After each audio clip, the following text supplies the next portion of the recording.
Hello everyone, in this video I want to talk about some, if not all, of the things that we're going to need before we can begin programming with the React Native.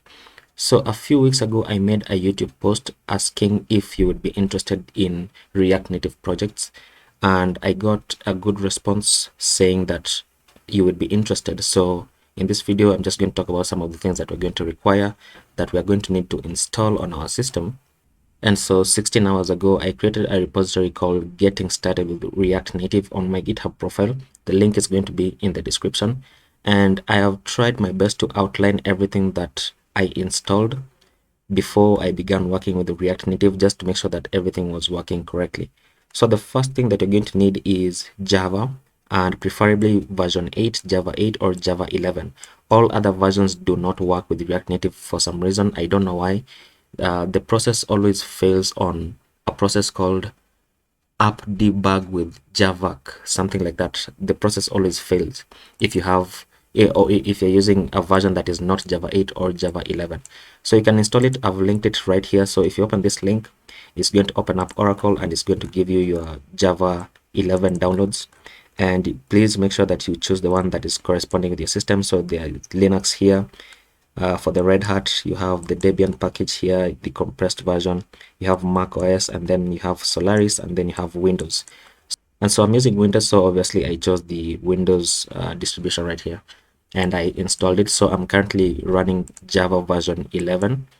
And then I think when you install this, it's also going to install the Java runtime environment, the JRE. If it doesn't, then make sure to also install the JRE. And if you want to check whether everything installed correctly, then you can open up your command prompt, and inside your command prompt you can type in Java, and it should output something if you installed everything correctly.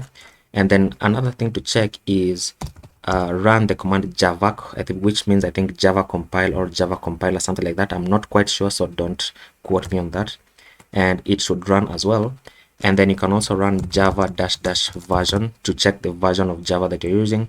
And you can see that I have Java version 11, the long-term support. And then I also have Java runtime environment. So I think you also need to install this. And then we also have the Java hotspot here. And I don't know what this is used for, but apparently I have it installed. I don't remember installing something like this, but probably it was one of the packages that comes pre-installed with Java or something. And then the next thing that you're going to need is Android Studio. You can install it from this link right here. So if you go to this link, it should take you into the Android Studio homepage, where you can go ahead and say download Android Studio, and it's going to detect your system. So if you scroll all the way to the bottom and you agree to the terms and conditions, then it's going to download. Then it's going to enable this button for you, which is going to be respective of your system. So if you're on Mac OS, then I think you're going to have the Mac OS version, and if you're on Linux, you're going to have the Linux version. And I saw that Apple uses Xcode. I'm not sure of the requirements for this, so if you're using macOS, please do some research on this, because I can't really give you information about this because I don't use Apple, and I've never actually used a MacBook or macOS for that matter. And then the third thing that you'll need to do is add Android home variable to your path. So if you want to know how to do this on Windows, then I have outlined the steps here with some pictures, with one picture actually. So the steps are outlined here. So number 1, number 2, 3, 4, 5, 6, and 7, which I have also outlined on the bottom here. So you can follow these steps to add the Android home variable to your path, and then make sure to save it as well. And then I tried it out on Fedora 36 as well. And if you want to install Android Studio on Fedora 36, this is the link. So if you open this link, this is only if you're using Fedora, by the way. I've not tried it on Ubuntu or other Linux distros, so I don't know how to do that on the other distros. So if you have Fedora 36, then you can start on this step right here. Just go ahead and follow these commands, and then you're going to have Android Studio installed on your system. And then in order to add it to your path in Fedora 36, then you have to open up this file and then copy in these 2 lines and then just save it. And then if you want to test whether this has worked, then just open up your terminal and type in this command, and it should execute the path to your Android home variable. And then of course, if you need more information, then you can open up this link, which goes into Stack Overflow. And on Stack Overflow, this is where I found the I found the solution for that, to add it on Fedora 36. And then the third thing that we're going to need is an emulator. If you're going to be using Android Studio, if you want to open up using an emulator, then you'll need Android Studio, obviously, which is going to open up an emulator that you will have downloaded and installed when installing Android Studio. So make sure that you follow the steps correctly. And then when you open the emulator, then it's going to launch a window, which is basically a phone window, depending on the one that you have installed. And then if you don't want to use this, which is going to be my preferred way, then I'm going to use my Android phone. And using my Android phone, you can connect it to your computer using a USB device, and then you need to enable USB debugging on your phone so that you can actually install the application on your phone when you are in development. And if you don't know how to enable USB debugging, you can just Google this. You can Google enable the USB debugging on your phone, or you can go to this link, and this link is going to show you how to enable USB debugging on your Android phone. I'm not sure of the iPhone, so if you're using an iPhone, then please do a bit more research on that as well. And then finally, if you don't want to connect your phone using a USB, there is an app on the App Store called Expo Go, and this is only if you're going to be using Expo in development. So if you download this app, there's a QR code that is going to show up on your terminal, that when you scan it using this app, then it's going to launch your application in the application of Expo Go, so that you can make changes, and it's just going to behave like a server, so you can make changes in your application when you're coding it out, and then when you check your phone, then the changes are going to apply on your phone. So it's all basically up to you how you want to use it, but my preferred way is going to be the Android phone here to open it using USB debugging. But for the purposes of recording the video, then I'm also going to open it up using my web browser, and we're going to be developing mainly using Expo. But for this first video, what I want to do is I want to make a React Native application using just the default React Native CLI. And so in the other video, we made a design of this application, which we called Food Palace, which was just basically UI, just an image here with a title, with some text, with a button, and then another one that says add to wishlist. So in this video, what I want to do is I want to create a React Native application and then just build this out. And then we are going to get a feel of how React Native works, and then also going to look at some of the major components that we are going to be using in almost every React Native application. And so to begin, what I'm going to do is I'm going to go ahead and clone this repository. So I'm going to clone this repository. So clone it using this, just copy this link, and then I'm going to go back into my terminal here, and then I'm going to cd into my desktop, and then I'm just going to say git clone and then paste this in. So it's going to clone this repository into this folder, and then I'm going to say open Visual Studio Code into getting started with React Native. So it's going to open up an instance of Visual Studio Code into that folder that we've just cloned. And then what you're going to get in that folder is just the README, obviously, which we have just taken a look at in the repository, as well as this image. And the image is just basically this big one here. And so what I want to do is I want to create a new React application, a React Native application in this folder, so that when I commit it to GitHub, then every React Native application that we're going to build is going to be housed in this repository, so that you can just clone the entire thing, and then you can just delete the applications that you want or that you don't want really. So I'm using Control and J. I'm going to open up my terminal. You can see that my terminal is by default into this folder that we've just created, that I've just cloned.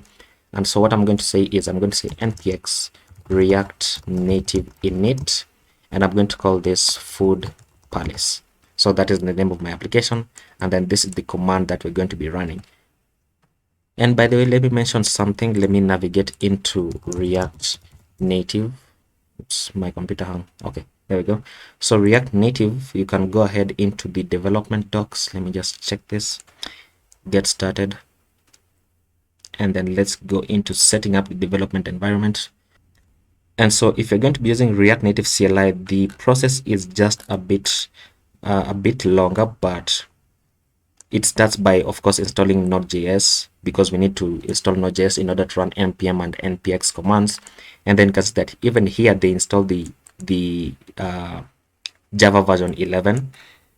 And then the next thing is to install Android Studio, and then the Android SDK, which comes pre-installed, which comes together with Android Studio, and then it goes all the way to the bottom. And then in order to create a new application, the command is npx react native init, and then the name of your application. So what I'm going to do is just basically that is what is happening here, and you can just say enter to let this run. And by the way, if you're using Expo, you can just click on this and you can see that the command is npx create Expo app, and then the name of your application. And so in the next videos, I'm going to be using Expo because it comes with a bit more, how do I say? It comes with a bit more, let me just say, stuff inside that I don't want to, that you would have to set up yourself if you're going to be using the React Native CLI. So that is the only preference that I have towards using Expo. So I'm going to let this run. It's going to take a while for me because my computer isn't all that fast, but for you it might be just a bit faster. So once it finishes running, probably about 20 minutes, then we are going to continue with the video. So once it finishes running, then you should get something like this, and you should have a new folder created here called Food Palace, depending on the name that you gave your application, really. And so what I'm going to do now is I'm going to cd into that folder called Food Palace. And then before I run anything, by the way, let's just take a look at the code inside. So let me close this terminal, and then let's open this up. You can see we have a bunch of folders, obviously, that we are probably not even going to take a look at. But we have the bundle folder here, we have the Android, the iOS, and so on and so forth. But our main folder that we want here is the app.js. And so inside the app.js, we just get a minimal structure of the application, which says something like edit the app.js, so that you can come back to this screen and see your edits just the way that React.js does it in the browser. And then we have the app.json. So in the app.json is where you'd have your application name, where you would set up your icons, your splash screen for the application, and so on and so forth, which as we progress, then we're going to learn how to do that as well. And then we have the bubble config, nothing too much to do inside here. And then we have the index.js, which obviously imports the app and then registers the app component here just to render it. And then we have the metro config, and this is what is going to start the metro server, and we're going to see the metro server in work when we run our application. And then we have the package log, and then we have the package JSON. So in the package JSON, you can see that we have dependencies installed here. So we have React version 18.10.1.0, and then we have React Native version 0.70.4, and then we have these as the dev dependencies. Now in the scripts inside here, we have a script called Android, which will run React Native run Android. And what this will do is that it is going to check for whether you have Android Studio running, whether you have an emulator in Android Studio running. And if you do, then it's going to open up that emulator, and then it's going to show your application on that emulator on your screen. Now, if you don't have an emulator running and you want to use your phone instead, then what you have to do is you have to connect your phone to your computer using a USB cable, so that when you run this, then it's going to run on your physical device instead of the emulator. So that's how you're going to use this. And then I think it works the same for iOS, but once again, I have not used Apple, I don't have an iPhone, so I don't know how this is going to run on an iPhone. And then React Native Start, I think is going to start the web version, maybe, I think so. And you know what, we can even try it out. And then we have the test here, and then we have the ESLint. So to begin is, once I've cd'd into this folder, I'm just going to say npm start. Let me see what happens when I run that, just to see. I'm not sure whether it's going to run the terminal, or it just starts the metro server. Okay, so if it starts the metro server, then there's not much we can do in that. I'm just going to close it, so Control-C to shut down. And then what I'm going to do is I'm going to connect my phone using a USB cable. Let me just connect it. And then once it is connected, then I'm going to say npx react native run Android. So basically just this command here, and then I'm going to let this run. This is going to take about 20 minutes for me. On average, it takes about 20 to 25 minutes. So you can see that this first one is the metro server. You can see we have the metro server running, and then it's going to start the JS server is the metro server, and then it's going to install the application on my physical device. And then don't worry about how you're going to see it. What I'm going to do is I'm going to record my phone screen, and then I'm going to be projecting it on the right somewhere here. so that you can see that when we're making the changes, then it's also going to reflect in our application. So that is how we're going to do it. And so let this continue, and I think it has to install Gradle as well, which is going to take a while, but you can see that obviously it's going to show you how long it's going to take. So once it finishes, then we are going to continue. So I'm just going to skip to the end. Okay, so I was wrong. It did not take 20 minutes. It only took 6 minutes and 19 seconds. And if you connected your Android device, then the application will have launched on your Android device, and you should see something like this. And as well, if you have an emulator running, then it's going to show the very same thing. And so once this is running, you can see that we have a bunch of things that on the screen. And by the way, I have dark mode enabled on my phone. That's why the screen is dark. So let me change it to light mode. And you can see that when I have light mode enabled, then we have the light mode of the device. And that is enabled. If you check in your app.js, that is right here. The code is right here. So it checks for whether dark mode is enabled or not. And then it executes using this and so on and so forth. But for now, what I'm going to do is I'm just going to select everything inside my app.js and just remove it. And then I have an extension called ES7 React Native Snippets. Let me just check it, this one. So I have this extension. It is called ES7 Plus React Redux and React Native Snippets. So we're going to be using this extension very extensively while we're building React Native apps, because I don't want to keep on repeating things that we're going to be writing over and over again. So for example, if I say RNF, then it's going to generate a React Native function component, and then it's going to export it as default. And by the way, once I have this and I save it, you will see that my screen is now just going to change and it's going to say app. If it reloads, then you should see something. You can see that we have app on the very top left of the screen. So we're going to do a few things, because what we want to build out, let me check this out. What we want to build out is this application. So by the way, I should mention that we are not going to have this title because we don't have control to this header yet, because we don't have React navigation. So what we're going to have is this image, and then this text, and then this text, and then this button, and the add to wish list.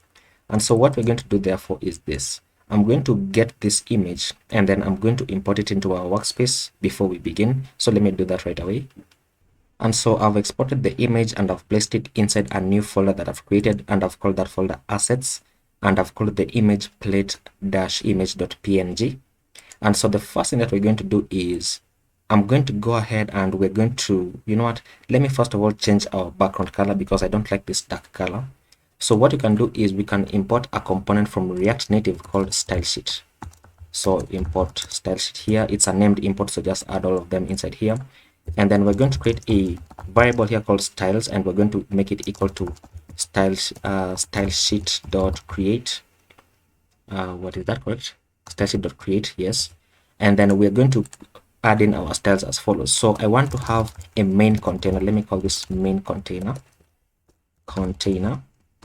And then the way we assign styles is, if you've ever used style components, it's just the very same way.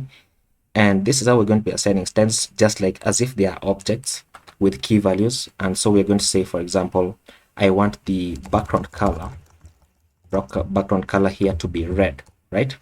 So style sheet, this is not style, so style sheet.create, and then save this.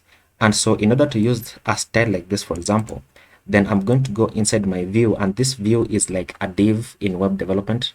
So you can think of it as a div, and then text here is like a paragraph. So depending on how you're going to set it, you can set it to be a paragraph or a heading and so on and so forth, and you're going to see how we're going to do that. And so inside my view, I want to assign this style.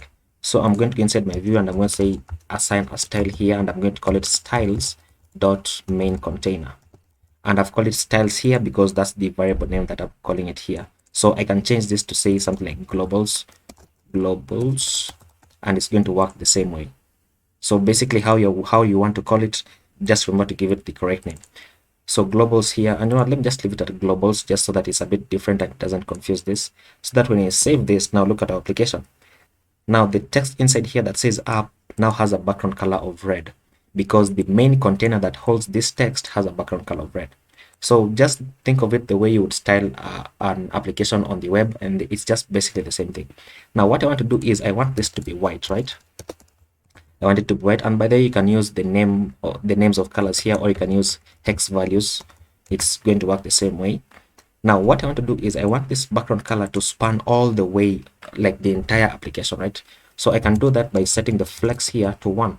And so when I save this, now look at this. Now my entire background is white.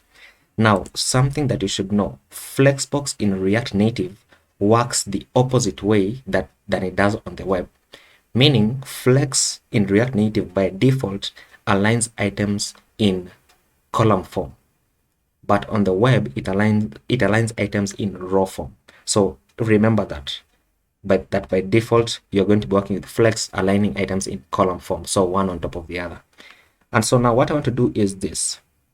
I want to create a container above this, and I'm going to call this container a scroll view. So I'm going to import a component here called scroll view.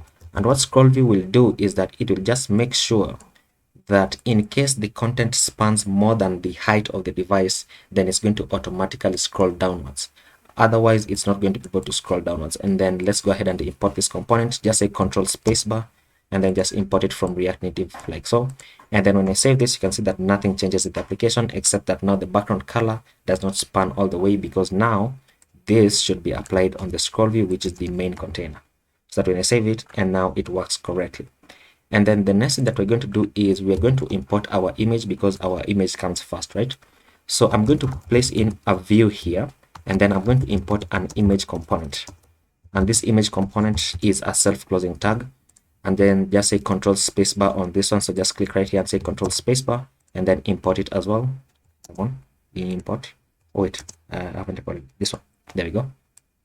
So import image from React Native as well. And then we're going to see how we're going to use this.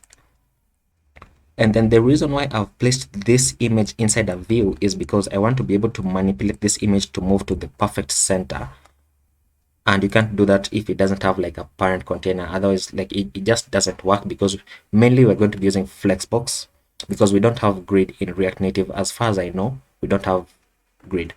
And so what we're going to do therefore is this. I'm going to go ahead and I want to get the image. I want to get this image right here, and then I want to display it. I want the source for this to be inside the image. So we're going to say this. We're going to say what is it, source equals to, place in my curly brackets, and then I'm going to say require, and then I'm going to be requiring from /assets. Wait, is that work folder? Where's my assets folder? Where did I do it? Wait a minute, the assets folder should be inside my food palette, so I did it wrongly. So just drag it and drop it inside here. And then now when I go back here and say / I should see assets. There we go. And then the image is called what is it, plate-image.png. and then when I save this, nothing is going to happen on the screen. And the reason why nothing happens is because, what does it say? It says an error that says none of these files exist. Plate image, what did I call this? What did I call it? Plate image, plate-image.png doesn't exist. We're going to fix that in a moment. So another reason why the image doesn't display is because it needs to have a fixed height and a fixed width. So I'm going to give this a style, and I'm going to go call it globals dot, let me just say image, and then I'm going to create this image style here. So image, and then I'm going to give this a width of about 380. Let me say width of 380 and a height of 300. Oops. And then when I save this, then let's see what happens. Still nothing happens. So it says require. What? Did I get the syntax wrong?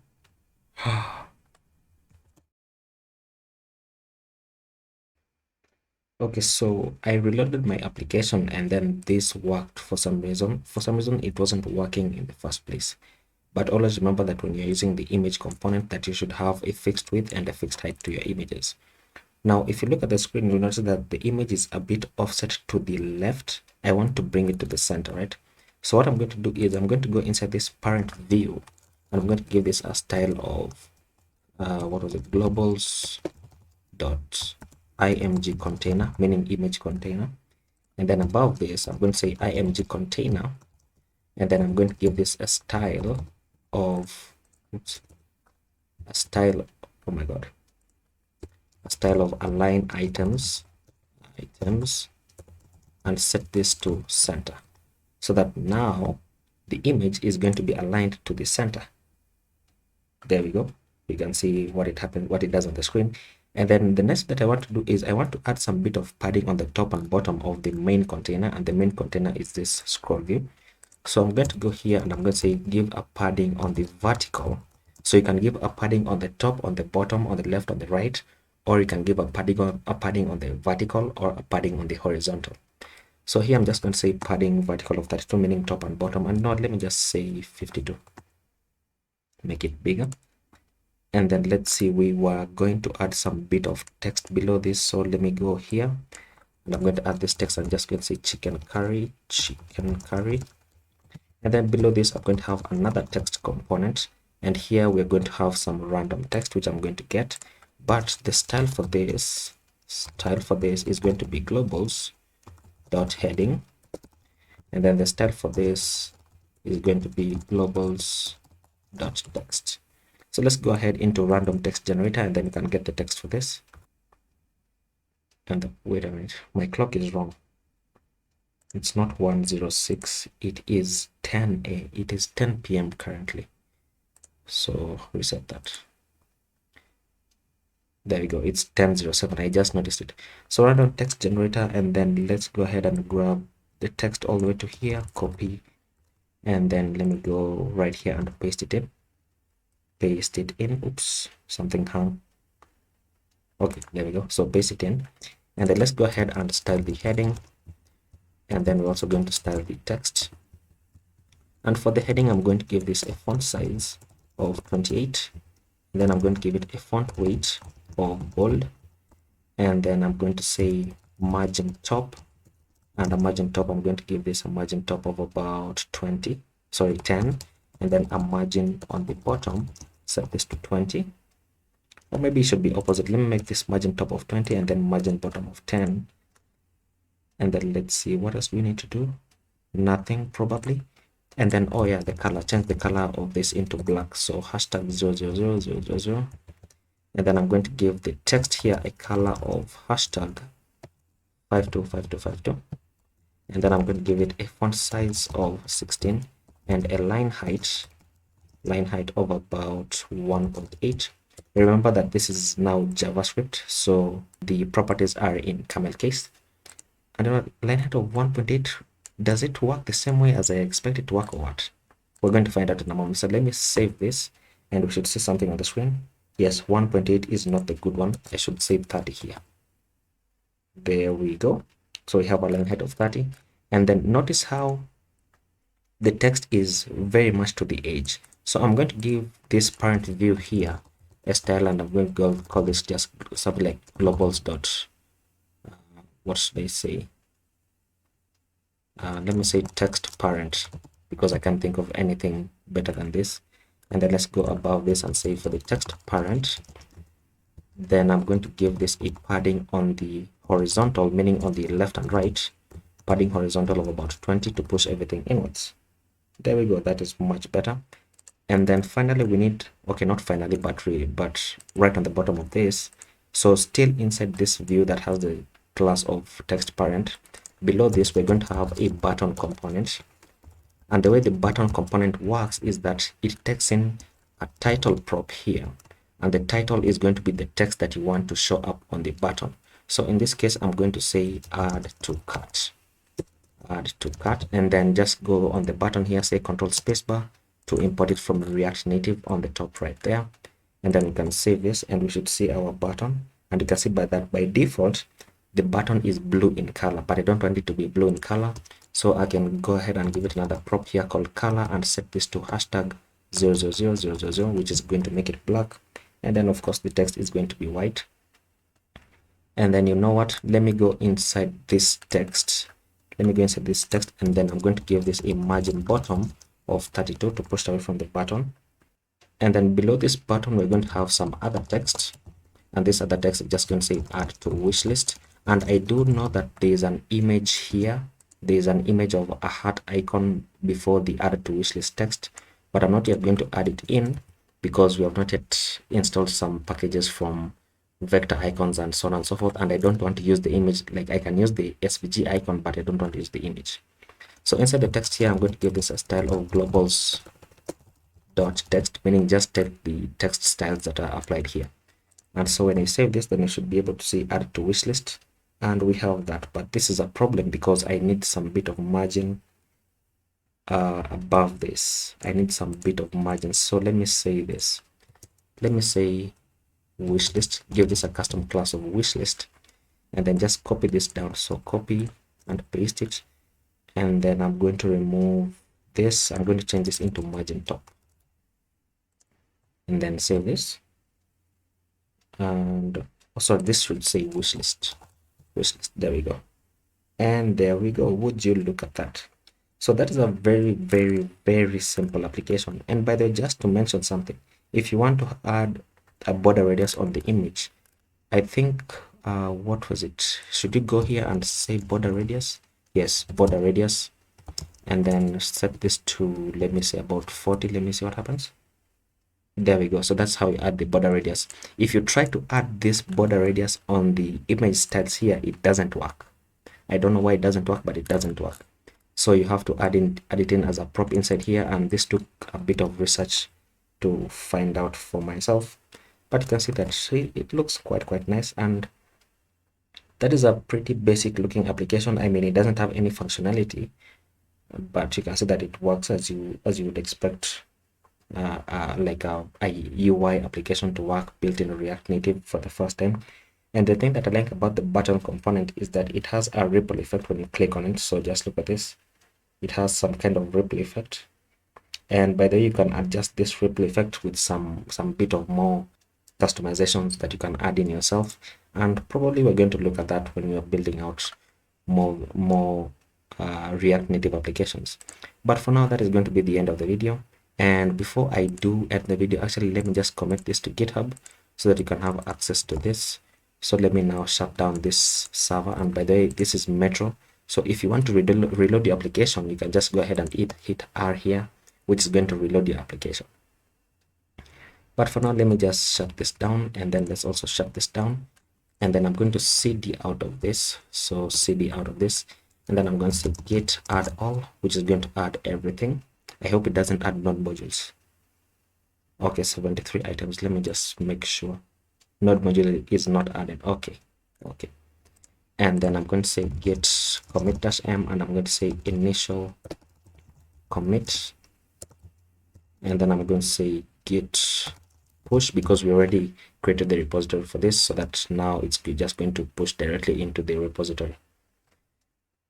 And there we go. And then I'm just going to open this up, and you can see that we are going to have this. So we have Food Palace here, which is going to be our first application, which is just basically UI. But then once again, we're going to be adding more and more applications to this repository, so that when you clone it, then you can just select which application that you want to run, and then you can go ahead and run that application if you want. But for now, you can take a look at this, and you can see that it has all the files that we have in our editor. It committed everything inside here. So this is looking quite nice. So yeah, that is going to be the end of the video. And if you enjoyed it, then please leave a like and subscribe to the channel if you're not already. And I will see you in the next video. Bye-bye.